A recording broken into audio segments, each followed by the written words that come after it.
ஸ்தோத்திரம். கர்த்தருடைய பரிசுத்த நாமத்திற்கு மகிமை உண்டாவதாக. இந்த காலவெளியிலே ஆண்டுடைய வார்த்தைக்கு நேரே நாம் போகலாம். கடந்த மாதம் முழுவதும் ஆண்டவர் நம்மை கண்மணி போல ஆண்டவர் பாதுகாத்தார். ஒரு குறைவின்றி ஆண்டவர் நடத்தினார். கடந்த மாதத்திலே தேவன் நமக்கு கொடுத்த வாக்குத்தத்தத்தின்படி ஆண்டவர் நம்முடைய ஆத்துமாவை, நம்முடைய சரீரத்தை அவர் பாதுகாத்தார், நல்ல பலப்படுத்தினார், காத்துக்கொண்டார். நமக்கு அநேக ஆசீர்வாதங்களை ஆண்டவர் தந்தார். அவரையே நாம் நம்பி இருக்கிறபடினாலே நமக்கு ஒரு குறைவின்றி ஆண்டவர் கடந்த மாதத்தை நடத்தினதை நாம் கண்கொண்டு நாம் பார்த்திருக்கிறோம். அப்படிப்பட்ட தேவன் இந்த புதிய மாதத்தை உங்களுக்கு ஆசீர்வாதமாக தருவாராக. ஜூன் மாதம் 1ஆம் தேதி காலவேளையில அவருடைய வார்த்தையை நாம் தியானிக்கும் போது இந்த வார்த்தை இந்த மாதம் முழுவதும் நம்மோடு கூட இடைபடுவதாக, நம்மோடு கூட பேசுவதாக. யோவான் எழுதின சுவிசேஷம் 14ஆம் அதிகாரம் 27வது வசனத்தை உங்களுக்கு நான் வாசிக்கிறேன். யோவான் 14:27. சமாதானத்தை உங்களுக்கு வைத்து போகிறேன், என்னுடைய சமாதானத்தையே உங்களுக்கு கொடுக்கிறேன். உலகம் கொடுக்கிற பிரகாரம் நான் உங்களுக்கு கொடுக்கிறதில்லை. உங்கள் இருதயம் கலங்காமலும் பயப்படாமலும் இருப்பதாக.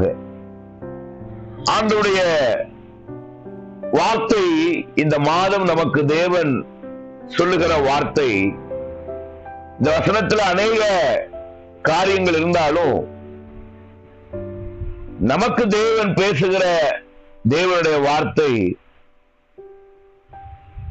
என் சமாதானத்தை உங்களுக்கு கொடுக்கிறேன்.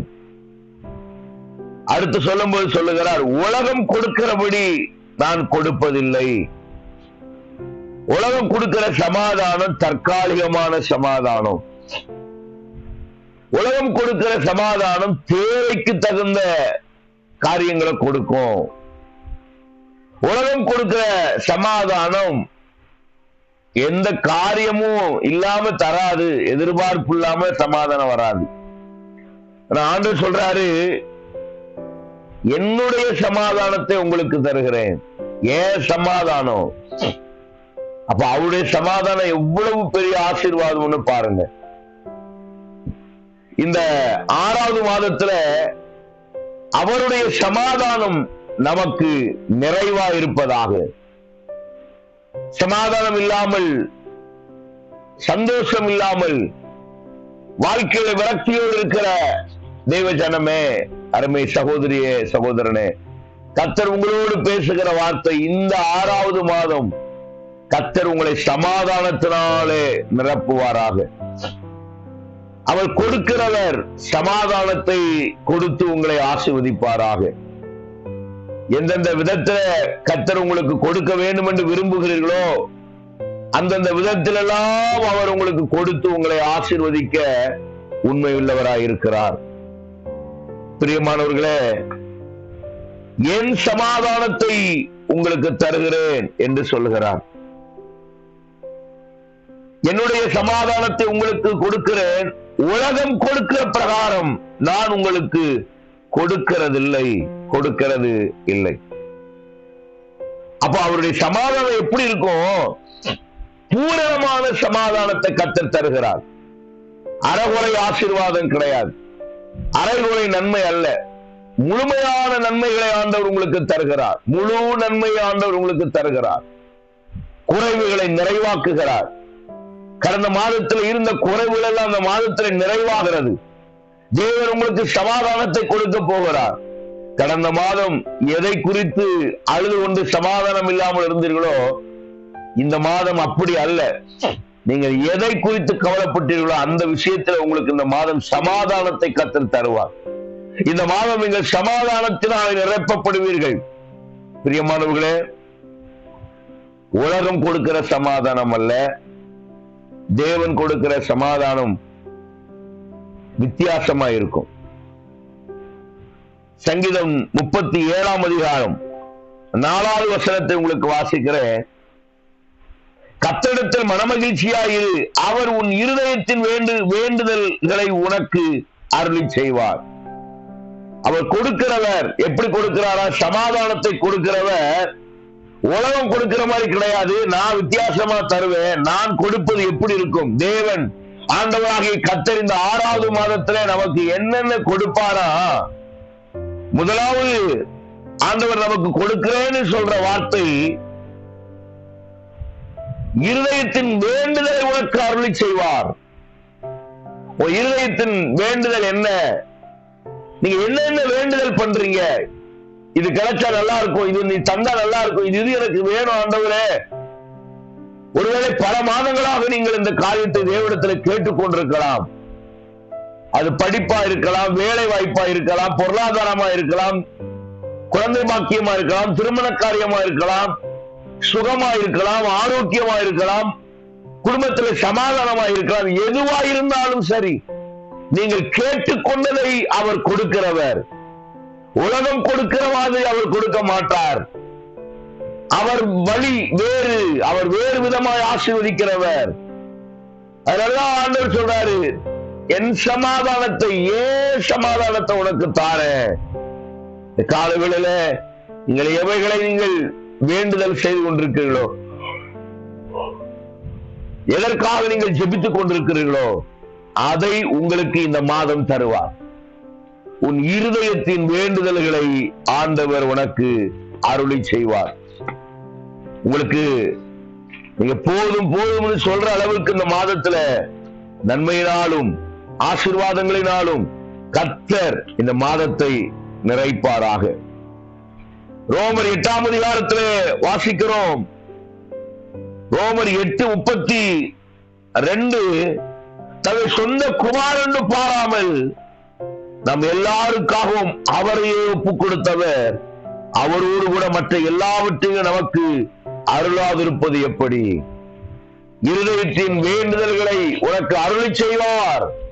அவர் சொல்றாரு, என் சொந்த குமாரனே உனக்காக நான் கொடுத்தேன் அல்லவா, இதெல்லாம் உனக்கு அருளி செய்யாம இருப்பனா? நீ கேட்கிறத தராம இருப்பனா? நீங்க கவலைப்படாதீங்க. நீங்க என்ன கேட்டாலும் இந்த மாதத்துல கர்த்தர் தருவார். இந்த ஜூன் மாதம் நீ கேட்கிறதெல்லாம் கர்த்தர் தருவாராம்.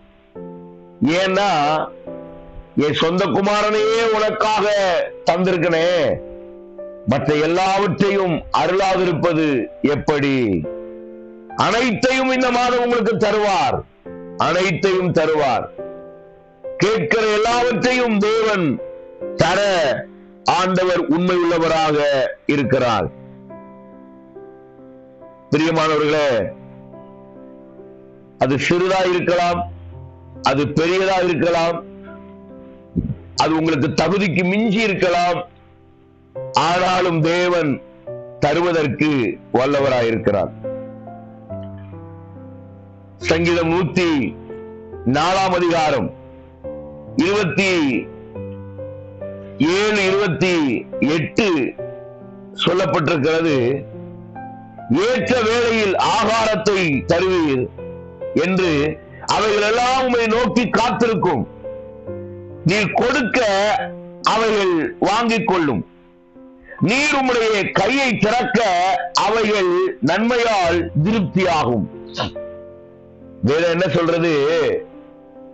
எல்லா மிருக ஜீவன்களுக்கும், கடலில் இருக்கிற மீன்களுக்கு கூட ஆண்டவர் படியளக்கிறார், கொடுக்கிறார், ஆகாரம் தருகிறார். அவர் எப்படா கொடுப்பாருன்னு அந்த கடல் வாழ் மீன்கள் கூட காத்திருக்குமா? அருமை தேவ பிள்ளைகளே, இன்றைக்கு தேவன் உங்களுக்கு சொல்லுகிற வார்த்தை, இந்த மாதத்துல கர்த்தர் உங்களுக்கு கொடுக்கிறவர், அருளி செய்கிறவர், சமாதானத்தை அருளி செய்கிறவர், இருதயத்தின் வேண்டுதல்களை உங்களுக்கு அருளி செய்கிறவர், வாஞ்சையை நிறைவேற்றுகிறவர். ஏன்னா அவர் சொந்த குமாரனையே கொடுத்திருக்கிறாரே, மற்ற எல்லாவற்றையும் உங்களுக்கு கொடுப்பது, அருளாதிருப்பது எப்படி? கொடுப்பது நிச்சயம் அல்லவா? உங்கள் உணவுக்காக நீங்கள் அழ வேண்டிய அவசியம் இல்லை. உங்களுக்கு தேவையான உணவை தேவன் தர வல்லவராய் இருக்கிறார். சங்கீதம் 105:37-45 வரைக்கும் நீங்க வாஸ்து பார்த்தே உங்களுக்கு தெரியும். இஸ்ரவேல் ஜனங்கள் ஆகாரம் கேட்கிறார்கள், காடை எங்களுக்கு தாரும் என்று கேட்கிறார்கள். ஆண்டவர் அவர்களுக்கு காடையை கட்டளையிட்டார், அவர்கள் கேட்டதை அவர்களுக்கு கொடுத்தார். ஆனால் அவர்கள் கேட்டது காடை, கேளாதது மன்னாவை ஆண்டவர் அவர்களுக்கு தந்தார். கேட்டதையும் தந்தார், கேளாததையும் தந்தார். இந்த காலவேளை தேவன் உங்களுக்கு சொல்லுகிற வார்த்தை, நீ கேட்டதையும் உனக்கு இந்த மாதத்திலே தருவேன், நீ கேளாத ஆசீர்வாதத்தையும் உனக்கு தருவேன். சாலமோன் கேட்டதை கொடுத்தார், ஞானம் கேட்டான். ஆண்டவர் சொன்னார், நீ ஞானத்தை கேட்டிருக்கிறாய், நீ ஆசீர்வாதத்தை கேட்கவில்லை, ஐஸ்வர்யத்தை கேட்கவில்லை, அதனால நீ கேட்ட ஞானத்தையும் தருகிறேன், நீ கேளாத ஐஸ்வர்யத்தையும் உனக்கு தருகிறேன் என்று கர்த்தர் கொடுத்தார். இந்த காலை ஜெப நேரத்தில் வந்திருக்கிற தேவ பிள்ளையே, ஒருவேளை எந்த காரியத்துக்காக பல மாதங்களாக கண்ணீரோடு ஜெபித்துக் கொண்டிருக்கிறீர்களோ, கர்த்தர் சொல்லுகிறார், நீ கேட்டதையும் தருவேன், நீ கேளாதையும் தருவேன், உனக்கு ஆகாரத்தை தருவேன், உனக்கு மன்னாவையும் தருவேன். மன்னாவையும் கொடுத்தார். கேட்டது தண்ணீர். அருமை தேவ பிள்ளைகளே, ஜனங்கள் கேட்டார்கள், எங்களுக்கு தண்ணீர் வேண்டும் என்று. தண்ணீரையும் தந்தார், கண்மலையையும் பேச வைத்தார். தேவனால் முடியாத காரியம் ஒன்றுமில்லை. இஸ்ரவேல் ஜனங்கள் காடை கேட்டார்கள், மாம்சத்தை சாப்பிட ஆசைப்பட்டு கறி என்று கேட்டார்கள், எங்களுக்கு கறி வேண்டும். காடையினாலே வனாந்திரத்தை முழுவதும் நிரப்பினார். ஆனால் தினந்தோறும் அவர்களுக்கு மன்னாவை கேளாமல் அவர்களுக்கு கர்த்தர் கொடுத்தார். இந்த ஜூன் மாதத்துல நீங்கள் கேளாமல் உங்களுக்கு சில நன்மைகளை கர்த்தர் தருவார். ஏன்னா அவருடைய நேச்சர், அவருடைய சுபாவமே அதுதான், கொடுக்கிறவர் கொடுத்து கொண்டே இருப்பார். இந்த ஜூன் மாதத்துல கர்த்தர் நீங்கள் கேட்டதையும் கேளாததையும் இந்த மாதம் கொடுத்து உங்களை ஆசீர்வதிப்பார். ஒருவேளை பொருளாதாரத்துல, பிள்ளைகள் படிப்பு காரியத்துல ஃபீஸ் கட்டவோ அல்லது மற்ற காரியங்களுக்காக பிள்ளைகளை காலேஜில் சேர்ப்பதற்கோ பொருளாதார நெருக்கடியோடு இருக்கிறீர்களா, கர்த்தர் உங்களுக்கு தான் சொல்றாரு, நீ கேட்டதையும் தருவேன், கேளாதவைகளையும் உனக்கு தர நான் வல்லமையுள்ள தேவனா இருக்கிறேன். அவர் கொடுக்கிறவர், வனாந்திரத்திலே கொடுக்கிறவர். எல்லாரும் நல்லா இருக்கும்போது, நல்ல சூழ்நிலைகள் இருக்கும்போது கொடுப்பாங்க. ஆனா ஆண்டவர் சொல்றாரு, நான் வனாந்திரத்துல கூட நான் போஷிக்க வல்லவராயிருக்கிறேன். ஆகாரமே இல்லாத இடத்துல ஆண்டவர் கொடுக்க அவர் வல்லவராயிருக்கிறார். ஆகாரமே இல்லை, ஆனா அந்த இடத்துல வனாந்திரத்துல எங்க இருந்து சாப்பாடு வரும்? வேற ஒண்ணும் இல்ல, இருந்தது என்ன, 5 அப்பம் 2 மீன், அதை எடுத்தாரு. வனாந்திரத்துல அந்த 5 அப்பம் 2 மீனை எடுத்து ஆசீர்வதித்தார். 5000 பேர் சாப்பிட்டு 12 கூடைகள் மீதி எடுக்க தேவனால் முடியுமானால் உங்களுடைய வாழ்க்கையிலையும் அற்புதங்களை செய்ய என் தேவனால் முடியும். தேவனால் கூடாத காரியம் ஒன்றுமில்லை, என் தேவனால் முடியாத காரியம் ஒன்றுமில்லை. அனைத்தையும் அருளி செய்கிற கர்த்தர் இந்த காலவேளையில் உங்களுக்கு அனைத்தையும் தந்து உங்களை ஆசீர்வதிப்பாராக. நீங்கள் கேட்டதையும் கேட்காததையும் கர்த்தர் உங்களுக்கு தர வல்லவராயிருக்கிறார். ஆதியாகமத்தின் புஸ்தகம் 25ஆம் அதிகாரம் 5-6 வாசிக்கும் பொழுது, ஆபிரகாம் தனக்கு உண்டான யாவையும் ஈசாக்குக்கு கொடுத்தான். ஆபிரகாமுக்கு இருந்த மறுமனையாட்டிகளின் பிள்ளைகளுக்கோ ஆபிரகாம் நன்கொடைகளை கொடுத்து தன் உயிரோடு இருக்கும் போது அவைகளை தன் குமாரனாகிய ஈசாக்கை விட்டு கிழக்கே போக கிழக்கு தேசத்துக்கு அனுப்பிவிட்டான். ஆபிரகாம் செஞ்ச காரியத்தை பாத்தீங்களா? ஆபிரகாமுக்கு மறுமனையாட்டிகள் நிறைய இருந்தாங்க. அவருடைய வாக்குத்தத்தத்தின் பிள்ளையா இருக்கிற ஈசாக்கும் இருந்தான். நாளை பின்ன சண்டை வந்துடக்கூடாது, இவங்களோட பிரச்சனை வந்துடக்கூடாது, மல்லு கட்டிடக்கூடாதுன்னு மறுமனையாட்டி பிள்ளைகளுக்கெல்லாம் நன்கொடைகளை கொடுத்தானா. நன்கொடைகளும் சும்மா கொடுக்கல, போதுமான அளவு அவங்க வாழ்க்கைக்கு தேவையான அனைத்து ஆசீர்வாதத்தையும் தந்தான். ஆனால் வாக்குத்தத்தத்தின் பிள்ளையா இருக்கிற ஈசாக்குக்கு ஆபிரகாமுடைய அனைத்தையும் கொடுத்தானா. சாதாரண ஒரு மனுஷன், தேவனால் உண்டாக்கப்பட்டவன், தன் பெற்ற பிள்ளைகளுக்கு, வாக்குத்தத்தத்தின் பிள்ளைகளுக்கு சரியான ஆசீர்வாதத்தை கொடுப்பானே. ஆனால் நீங்களும் நானும் ஆராதிக்கிற இயேசு, அவர் ஆபிரகாமிலும் பெரியவர், அவர் ஈசாக்கிலும் பெரியவர், அவர் சாலமோனிலும் பெரியவர், அவர் தேவாலயத்திலும் பெரியவர், அவர் ஞானமுள்ள கர்த்தர், உங்களுக்கு என்ன தர வேண்டும் என்று அவர் அறிந்திருக்கிறார். அதன்படியே அவர் உங்களுக்கு தருவதற்கு அவர் உண்மையுள்ள தேவனாக இருக்கிறார். பிரியமானவர்களே, எனக்கு அது இல்லை இது இல்லைன்னு நீங்க வருத்தப்படாதீங்க.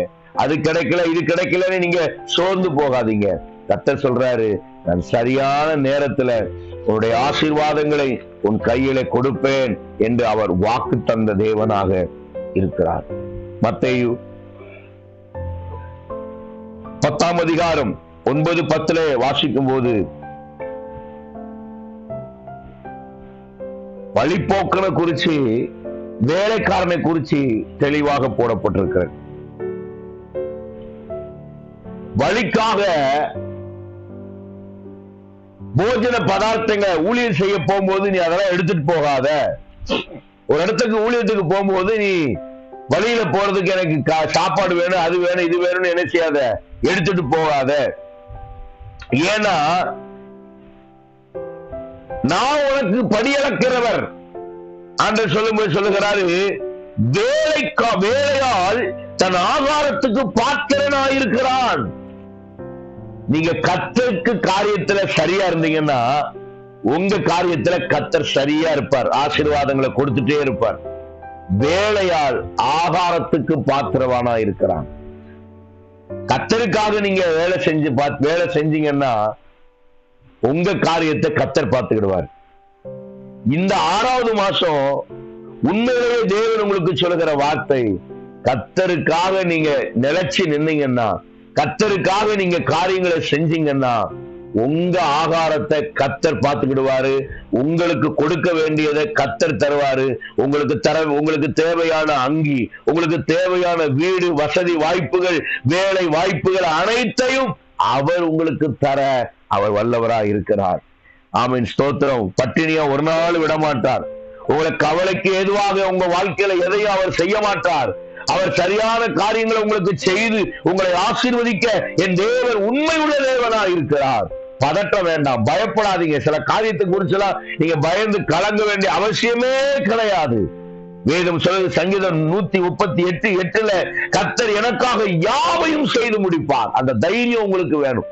எனக்காக கர்த்தர் யாவையும் செய்து முடிப்பார். யாரை பார்த்தும் பொறாமப்படாதீங்க, யாரை பார்த்து யோசிக்காதீங்க, யாரை பார்த்து பயப்படாதீங்க, இது இல்லைன்னு வருத்தப்படாதீங்க, இது கிடைக்கலைன்னு வருத்தப்படாதீங்க.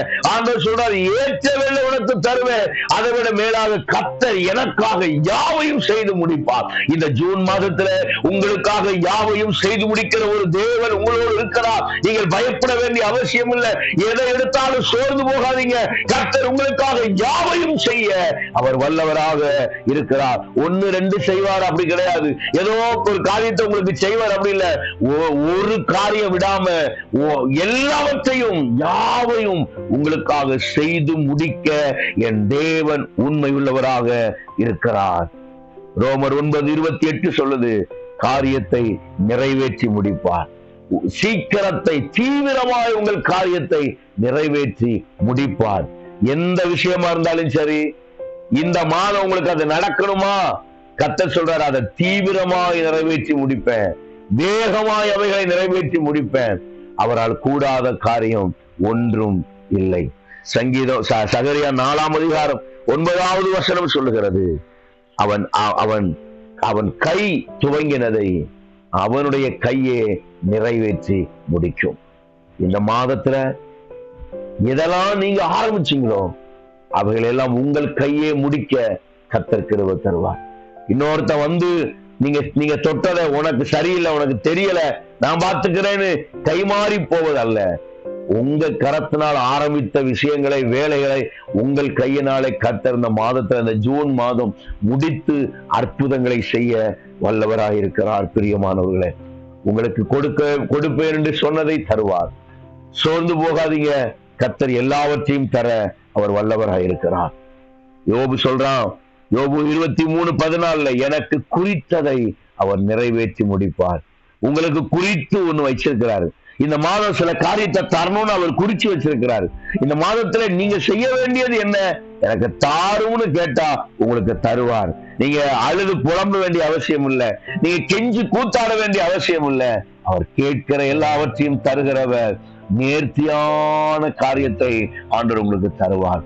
தாவீது சொல்லும்போது, நேர்த்தியான இடங்களில் எனக்கு பங்கு உண்டு, ஆம் சிறப்பான சுதந்திரம் எனக்கு தருகிறவராய் இருக்கிறார். இந்த காலங்களில ஆண்டவர் அப்படிப்பட்ட சுதந்திரத்தையும் ஆசீர்வாதத்தையும் ஆண்டவர் உங்களுக்கு தந்து உங்களை மகிமைப்படுத்த, உங்களை மேன்மைப்படுத்த கர்த்தர் உண்மை உள்ளவராக இருக்கிறார். கவலைப்படாதீங்க. ஸ்தோத்திரம். பிலிப்பியர் 4:13 சொல்லுது, எல்லாவற்றையும் செய்ய எனக்கு என்னை பலப்படுத்துகிற கிறிஸ்துவினாலே எல்லாவற்றையும் செய்ய எனக்கு பலன் உண்டு. அப்படின்னா என்ன அர்த்தம்னா, கர்த்தர் எனக்கு பலன் தருவார், எல்லாத்தையும் நான் செய்து முடிப்பேன். அவர் பலன் இல்லாம எதையும் கிடையாது. அவர் சமாதானத்தை கொடுப்பேன்னு சொன்னாரு, உனக்கு தருவேன்னு சொன்னாரு. ஒரு நாளும் மாற்றம் கிடையாது. தருகிறதை தருவார். அவர் எல்லாவற்றையும் தருவார். அதனதின் காலத்தில் தருவார். ஆகாரத்தை தருவார். உனக்கு இடத்தை தருவார். உனக்கு உடுத்திருக்கிற அங்கியை தருவார். வேலைக்கு ஆகாரத்தை தருவார். வேலையால் ஆகாரத்துக்கு பாத்திரம்னு சொன்னாரு, அதை உனக்கு தருவார். அவர் யோபுட சொல்லும் போது, உனக்கு குறித்ததை நிறைவேற்றி முடிக்க வல்லவராக இருக்கிறார். பிரியமானவர்களே, அருமை தேவ பிள்ளைகளே, உங்களுக்கு என்ன தருவேன்னு கர்த்தர் சொன்னாரோ அனைத்தையும் இந்த மாதம் தந்து உங்களை ஆசீர்வதிப்பாராக. ஜோமனோமா கண்ண மூடி ஆண்டவருடைய சமூகத்திலே, ஆண்டவரே, இந்த புதிய மாதத்திலே கர்த்தாவே எனக்கு குறித்ததை தருவீராக, எனக்கு என் தேவைகளை சந்திப்பீராக, நான் கேட்டதை தருவீராக, நான் கேளாதவைகளை தருவீராக. இஸ்ரவேல் ஜனங்கள் கேட்டதையும் தந்து கேளாதவைகளையும் கர்த்தர் தந்தீரே. எங்களுடைய வாழ்க்கையில அப்படிப்பட்ட காரியத்தை நீ செய்து எங்களுக்கு தேவைகளை எல்லாம் நீ சந்திக்கும்படியாய் நாங்கள் ஜெபிக்கிறோம். எல்லாரும் ஒருமனப்பட்டு இந்த காலையில கண்ணை மூடி ஜெபம் பண்ணுவோம். இயேசுவின் நாமத்தினால எந்தெந்த காரியத்தை நீங்க ஆண்டவர் கரத்துல கேட்டுட்டு இருக்கீங்களோ, இந்த மாதம் எனக்கு தேவைக்கு பொருளாதாரமா இருக்கலாம், கடன் பாரமா இருக்கலாம், ஆண்டவரே அதை மாத்துங்கன்னு சொல்லி நீங்க ஜெபம் பண்ணிக்கிட்டு இருக்கலாம். கர்த்தர் சொல்றாரு, நீ என்ன கேட்டியோ அதை உனக்கு நான் தருவேன். எந்தெந்த காரியத்துக்காக நீங்கள் அழுகிறீர்களோ அந்தந்த காரியத்துக்கு கர்த்தர் உங்களுக்கு பதில் தருவார். இந்த மாதம், இந்த ஜூன் மாதம் எல்லாருக்கும் கஷ்டமான மாதமா இருக்கலாம், ஆனா உங்களுக்கு ஆசீர்வாதமான மாதம். ஏன்னா வேலையால் கூலிக்கு பாத்திரன், வேலையால் ஆசீர்வாதத்துக்கு பாத்திரன். அவன் சோத்திர வேதம் சொல்லுகிறது, என் சொந்த குமாரனையே உனக்காக நான் கொடுத்தேன் அல்லவா, மற்ற எல்லாவற்றையும் உனக்கு அருளாது இருப்பது எப்படி? அனைத்தையும் அருளுகிற தேவன், அனைத்தையும் கொடுக்கிற கர்த்தர் உங்களுக்கு அனைத்தையும் தந்து ஆசீர்வதிக்க வல்லவராய் இருக்கிறார். ஸ்தோத்திரம் ஆண்டவரே, ஸ்தோத்திரம் ஆண்டவரே, நன்றி ஆண்டவரே, நன்றி ஆண்டவரே, நன்றி ஆண்டவரே. இந்த காலவேளையிலே ஆண்டவரே நாங்கள் ஜெபிக்கிறோம். அப்பா, இந்த ஜெப குழுவில இருக்கிற ஒவ்வொருவருக்காக நான் ஜெபிக்கிறேன். ஆண்டவரே, இந்த 1ஆம் தேதி காலைகளிலே இந்த ஜூன் மாதத்திலே கர்த்தருடைய பிள்ளைகள் கேட்டதை தருவீராக.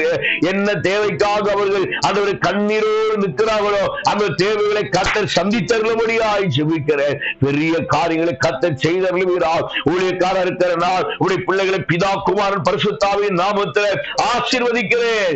சகலத்தையும் உடைய பிள்ளைகளுக்கு அருளி செய்வீராக. உடைய நாமம் மகிமைப்படட்டும். இயேசு கிறிஸ்துவின் நாமத்தில் ஜெபிக்கிறோம் எங்கள் ஜீவன நல்ல பிதாவே. ஆமென், ஆமென், ஆமென்.